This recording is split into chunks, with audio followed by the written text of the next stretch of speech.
이르되 잘하였도다.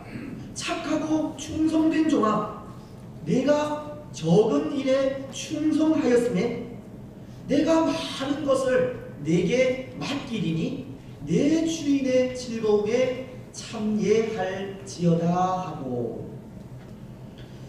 여러분, 하나님께서 우리에게 맡기신 일이 어떤 일이든 충성하시고 그 일을 통해서 하나님의 영광이 되시기를 바랍니다.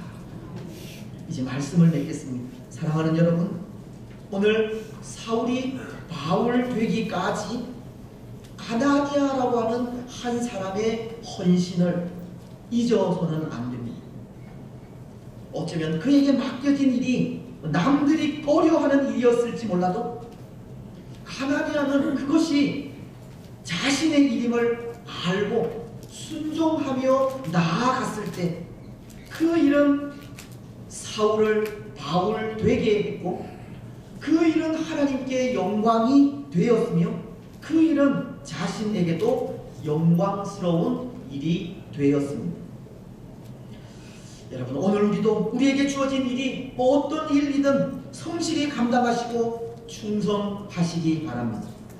그래서 그 일을 통해 한 사람의 사울이 바울 되고, 그 일이 하나님께 영광이 되며 그 일이 우리 자신에게도 영광이 되는 복된 성도들이 되시기를 주님의 이름으로 축복합니다.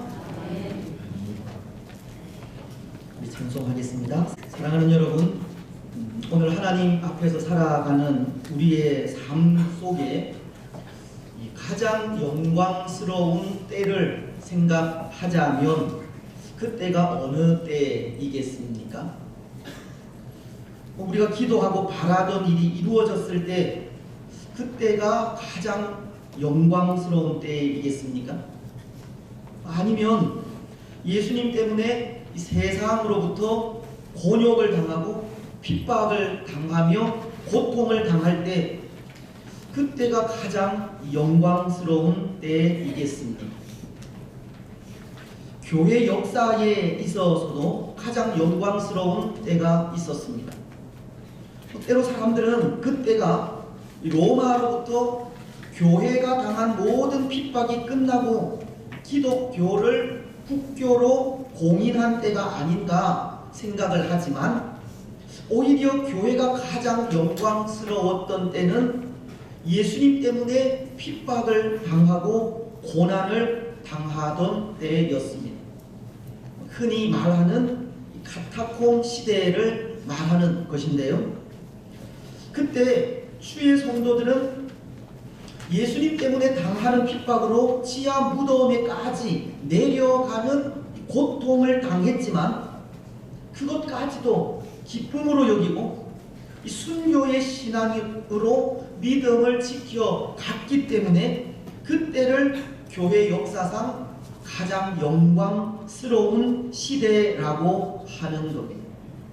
죽음으로써 신앙을 지켜간 그 귀한 모습에 하나님께서 영광을 받으셨기 때문입니다. 그렇다면 오늘 우리에게 있어서도 우리를 통해서 하나님께서 영광을 받으시는 그때가 가장 영광스러운 때가 아닐까 생각합니다. 때로 우리가 기도하고 바라던 일이 이루어질 때, 그래서 그 일을 통해 하나님께서 영광을 받으셨다면 그때가 우리에게서도 가장 영광스러운 때이고, 때로 예수님 때문에 곤욕과 핍박을 당하고 고통을 당하더라도 그 일을 통해 하나님께서 영광을 받으셨다면 바로 그때가 우리에게서도 가장 영광스러운 때라는 겁니다. 오늘 우리가 살아가는 그 삶의 순간들마다 우리를 통해 하나님께서 영광을 받으신다면 바로 그때가 우리에게도 영광스러운 때인 겁니다. 여러분, 오늘 우리는 우리 삶의 매 순간이 우리에게 가장 영광스러운 때가 되었으면 좋겠습니다. 우리가 사는 매 순간마다 우리를 통하여 하나님께서 영광 받으시는 삶을 사시기 바랍니다. 우리 삶의 매 순간이 하나님께 영광이 되시기 바랍니다. 성경에도 보면 성경에 기록된 수많은 믿음의 선조들도 그런 삶을 살다 가셨는데요. 하나님의 영광을 위해 살다 가신 겁니다. 먼저 예레미야서 20장 9절을 통해 이런 고백을 합니다.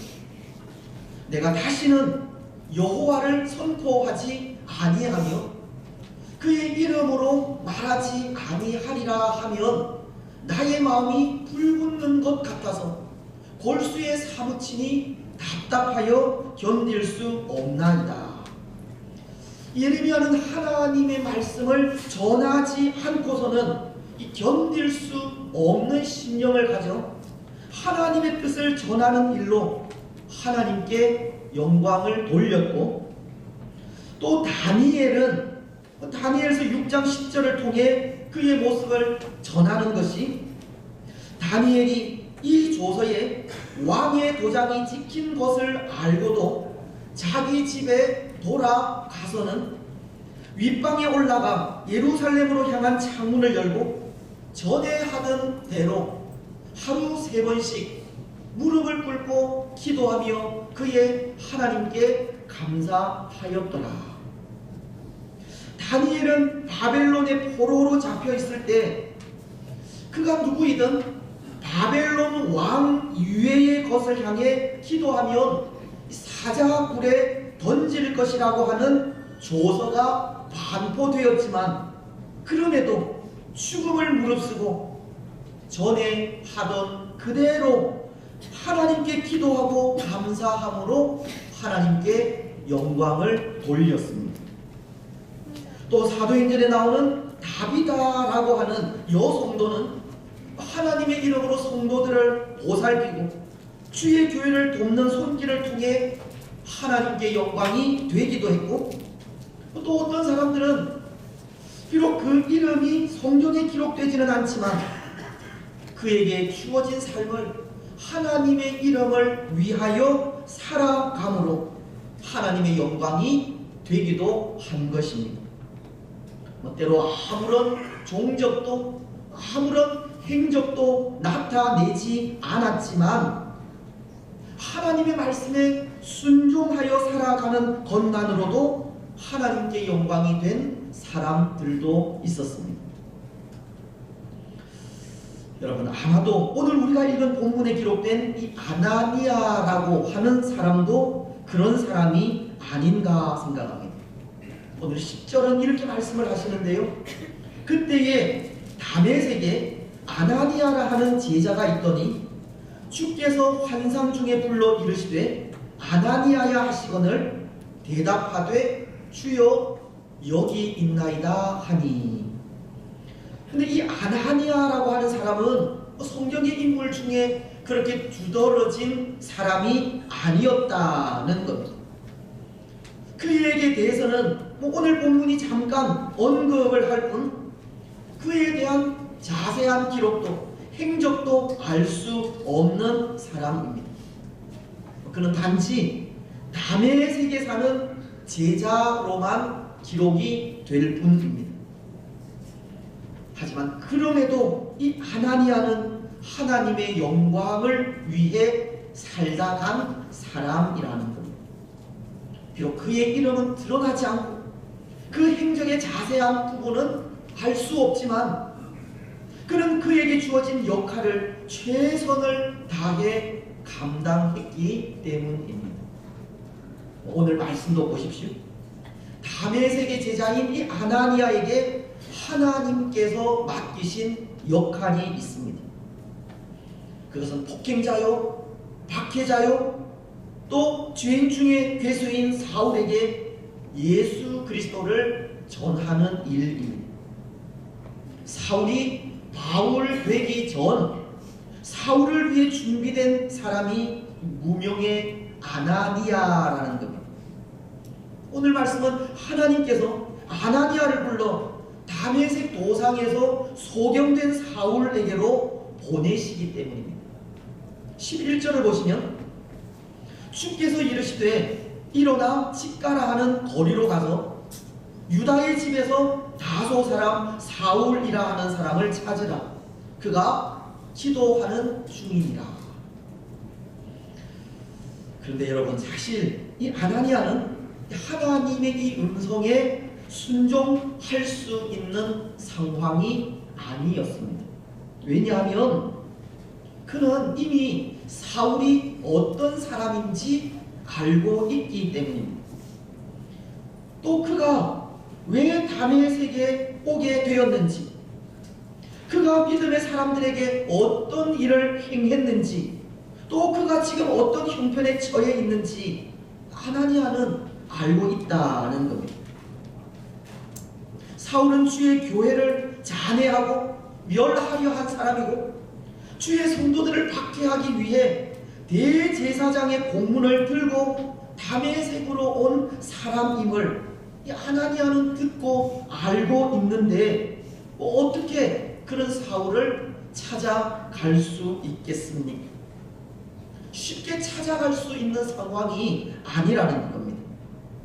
그래서 오늘 13절로 14절을 보시면 사울을 찾으라고 하시는 하나님의 음성에 아나니아는 이렇게 대답을 합니다. 아나니아가 대답하되 주여, 이 사람에 대하여 내가 여러 사람에게 듣사온즉 그가 예루살렘에서 주의 성도들에게 적지 않은 해를 끼쳤다 하더니 여기서도 주의 이름을 부르는 모든 사람을 결박할 권한을 대제사장들에게서 받았나이다 하거늘. 사울이라고 하는 그 공포의 이름을 익히 듣고 알고 있는 아나니아는 사울을 찾아가기가 불가능하다는 대답을 하게 된 겁니다. 비록 사울을 찾으라고 하는 것이 하나님의 명령이기는 하지만 그 명령에 순종하기가 쉽지 않다는 겁니다. 핍박자인 사울을 찾아가서 어떤 봉변을 당할지 알 수 없고 또 쉽사리 찾아갔다가 자기를 통해 이 다메섹의 교회도 위험에 빠질 수 있는 상황이기 때문입니다. 그런데 여러분, 그럼에도 하나님은 재차 아나니아를 권유하십니다. 15절이 말씀하고 있는데요, 주께서 이르시되 가라, 이 사람은 내 이름을 이방인과 임금들과 이스라엘 자손들에게 전하기 위하여 택한 나의 그릇이라. 결국 그 음성에 아나니아는 순종하게 되지만 여러분, 만약 이 아나니아가 핍박자인 사울의 그 공포스러운 이름만을 듣고 하나님의 명령을 따르지 않았다면 아나니아는 어떻게 되었겠습니까? 또 사울은 어떻게 되었을 것이며 오늘 교회는 어떻게 바뀌었겠습니까? 물론 아나니아의 그 역할은 다른 사람에게 주어져 그가 그 사명을 감당했을 것이지만 어쩌면 아나니아는 그에게 주어진 역할을 감당하지 못한 사람으로 그 믿음의 삶에 오점을 남겼을지도 모릅니다. 아나니아는 하나님의 영광이 되지 못했을 것이라는 겁니다. 하지만 아나니아는 하나님의 음성에 순종합니다. 하나님께서 15절을 통해 가라고 하실 때 17절 상관절은 아나니아가 떠나 그 집에 들어가서라고 하기 때문입니다. 그리고 그 순종으로 아나니아는 하나님의 영광이 될 수 있었습니다. 비록 그의 행적이 오늘 본문 이외에는 더 이상 나타나지 않지만 그는 그에게 주어진 역할을 성공적으로 감당한 사람이 된 겁니다. 그래서 그 일을 통해 그는 하나님의 영광이 되었고 하나님의 영광으로 영원한 하나님의 생명책에 그 이름이 기록되는 영광을 누리게 되었습니다. 사랑하는 여러분, 오늘 우리는 아나니아의 이 모습을 통해 하나님의 영광이 될 수 있는 삶의 모습을 생각할 수 있는데요, 두 가지를 통해서가 아닌가 합니다. 먼저 그 하나는 준비된 모습을 통해서입니다. 여기 준비된 모습이라는 것은 하나님의 말씀 앞에 깨어 살아가는 모습이라고 해도 무관한데, 10절은 상반절을 통해서 이렇게 말씀을 하시지 않습니까? 그때에 다메섹에 아나니아라는 제자가 있더니 주께서 환상 중에 불러 이르시되,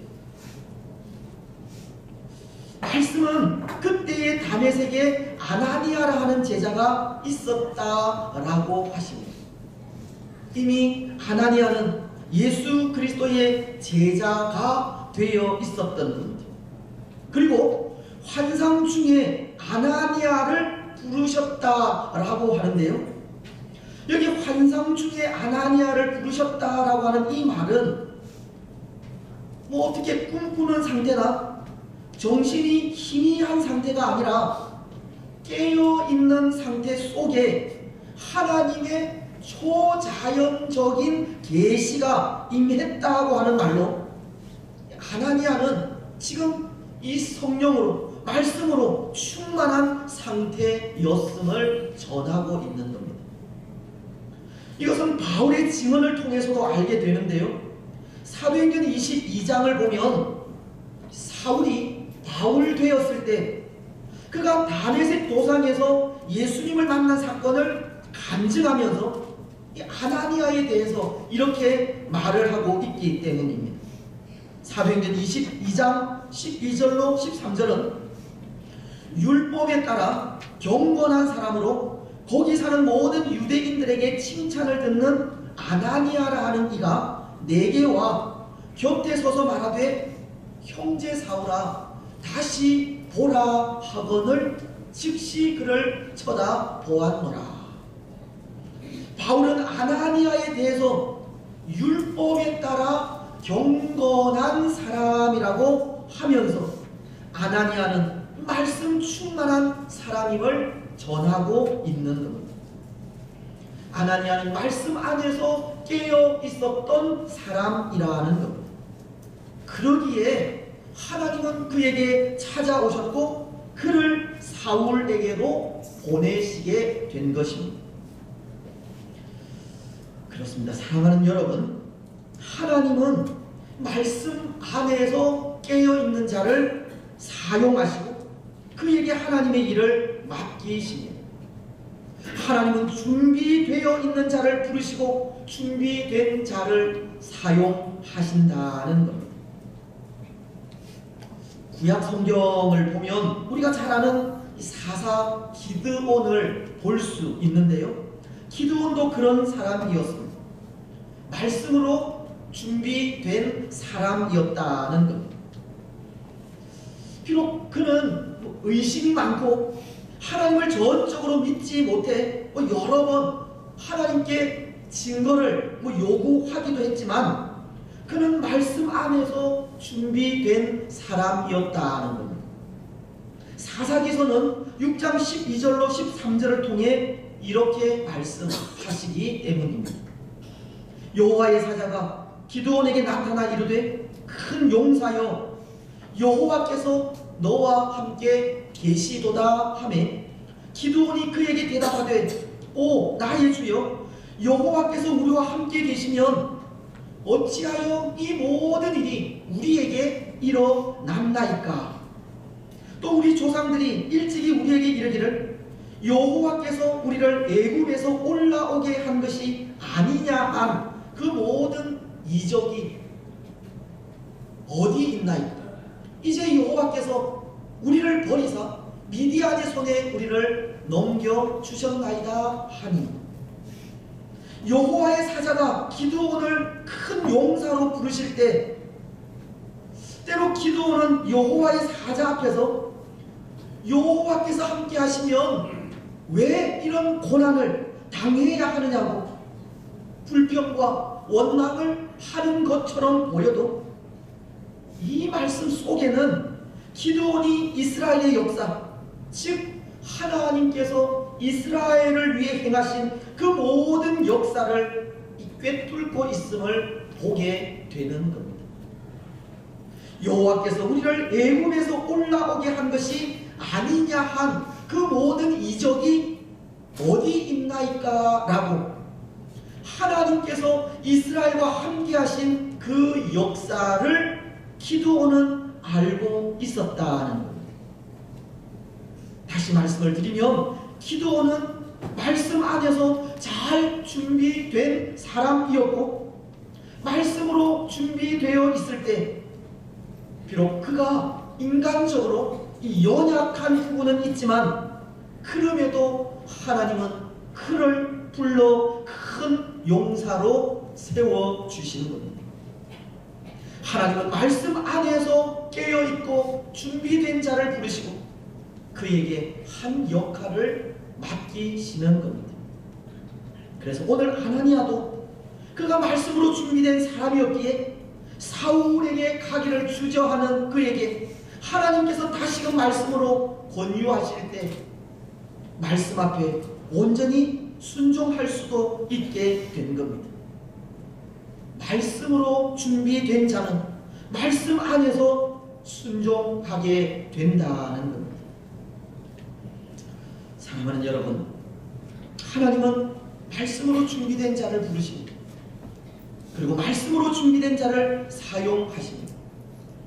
말씀으로 충만한 사람들, 말씀 안에서 잘 훈련된 사람들, 말씀 앞에 순종하는 사람들에게 하나님의 일을 맡기시는 겁니다. 말씀이 요구할 때 언제 어떤 상황 속에서도 따를 수 있는 사람들을 하나님은 사용하시는 겁니다. 여러분, 오늘 우리는 어떻습니까? 말씀 앞에 항상 순종하며 살아가십니까? 말씀이 원할 때 즉각적으로 반응하고 있습니까? 말씀이 무엇을 원하는지 깨달아 알고 있습니까?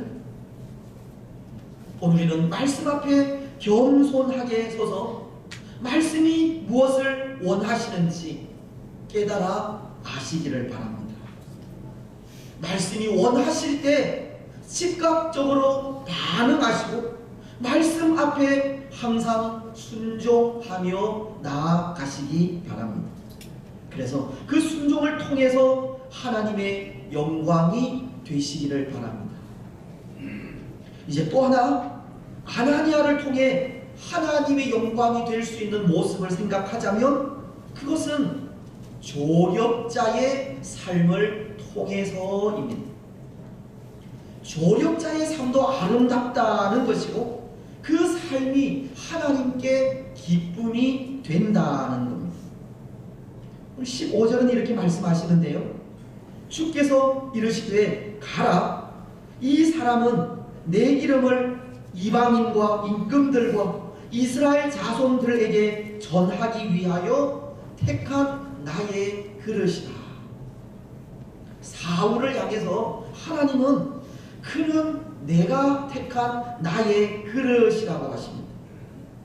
여기 그릇이라고 하는 것은 유용한 장비라는 뜻으로 하나님께서 택하신 이 도구라는 것을 의미하는 겁니다. 하나님은 사울을 하나님의 일에 사용되는 도구로 택하셨다는 겁니다.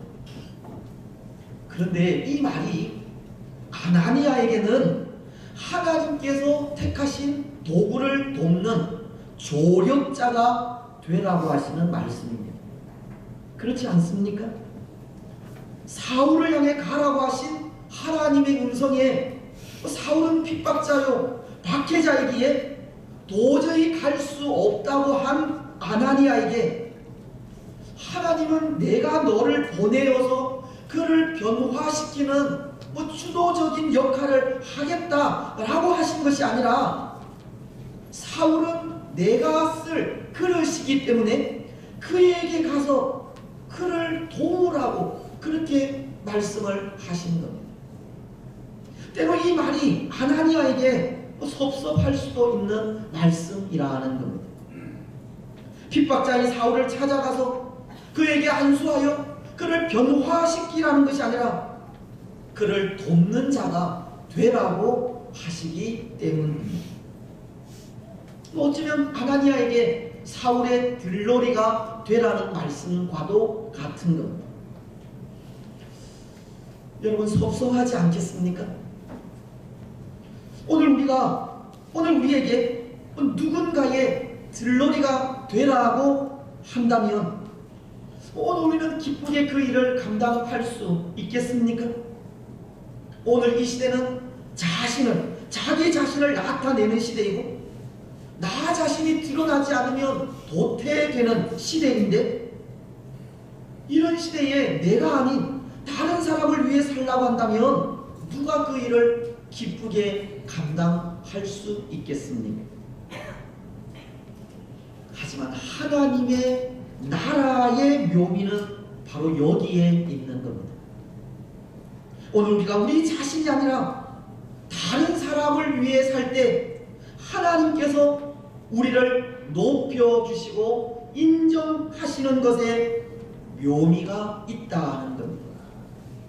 오늘 우리 자신은 낮아지고 우리를 통해서 예수 그리스도가 드러나며 하나님의 영광이 나타날 때 하나님은 우리를 인정하시고 높여주시는 겁니다. 야고보서는 4장 10절을 통해서 이렇게 말씀하시지 않습니까? 주 앞에서 낮추라. 그리하면 주께서 너희를 높이시리라. 오늘 우리 자신을 드러내고 나타내는 것이 아니라 우리는 낮아지고 우리를 통해 예수님이 드러나게 된다면 하나님은 우리를 높여주십니다. 그래서 때로 오늘 우리가 우리 자신이 아닌 다른 누군가를 위해 조력자의 삶을 산다 해도 그것이 결코 섭섭하지 않은 것이 그 삶을 하나님께서 아시고 인정하시며 높여주신다는 것 때문입니다. 우리를 통해서 예수님이 나타나고 우리를 통해서 우리의 영적인 자녀들이 성장하며 우리를 통해서 주의 교회가 부흥해 간다면 그것을 알아주시는 하나님으로 인해 우리의 수고는 결코 아깝지 않은 겁니다. 여러분, 오늘 우리는 누군가 하나님께서 택하신 그릇을 위해 살아가는 사람들이 되시기 바랍니다. 누군가를 위해 조력자의 삶을 사시기 바랍니다. 우리를 통해 예수 그리스도가 증거되고 우리를 통해 한 영혼이 세워지는 일에 힘을 다하시기 바랍니다. 그 삶이 아름답고 그 삶을 하나님께서 인정하시고 높여주시기 때문입니다. 오늘 아나니아도 그것을 알았습니다. 조력자의 삶이 아름답다는 것을 알았습니다. 그래서 그는 사울을 향해 담대하게 나아갈 수 있었습니다. 17절은 이렇게 말씀하시지 않습니까? 아나니아가 떠나 그 집에 들어가서 그에게 안수하여 이르되 형제 사울아, 주 곧 내가 오는 길에서 나타나셨던 예수께서 나를 보내어 너로 다시 보게 하시고 성령으로 충만하게 하신다 하니. 여러분, 오늘 사울을 부르는 이 아나니아의 호칭이 형제 사울아라고 하시는데요, 이미 하나님의 마음을 안 아나니아는 이 사울에 대한 두려움도 무서움도 사라졌고 그를 형제로 부르기까지 그는 예수 그리스도 안에서 이 조력자의 삶을 아름답게 살고 있는 겁니다. 사랑하는 여러분, 이것이 하나님의 영광을 위한 삶입니다. 이런 삶이 우리에게도 영광입니다. 오늘 우리에게 주어진 역할이 어떤 것이든 그 역할을 충실히 감당하면 그것만으로도 충분히 하나님의 영광이 된다는 것. 때로 이름 있는 전도자가 되지 않아도, 때로 능력 있는 사역자가 되지 않아도, 때로 아나니아처럼 남을 돕는 일로 일생을 마쳐도 우리에게 주어진 그 일에 최선을 다하고 충성을 다한다면 그 일을 하나님은 알아주시고 그 일만으로도 충분히 하나님의 영광은 나타나게 되는 겁니다. 사랑하는 여러분, 오늘 우리의 이름이 드러나지 않는다고 섭섭해하지 마십시오. 이름 있는 전도자가 되지 못한다고, 능력 있는 직분자가 되지 못한다고 탄식하지 마십시오. 다만 우리에게 맡겨진 일에 충성하며 나아가시기 바랍니다. 작은 일에 충성하는 자를 하나님께서 높여주심을 기억하면서 기쁨으로 조력자의 삶을 살아가시기 바랍니다. 마태복음 25장은 21절과 23절을 통해 동일하게 이렇게 말씀을 하십니다.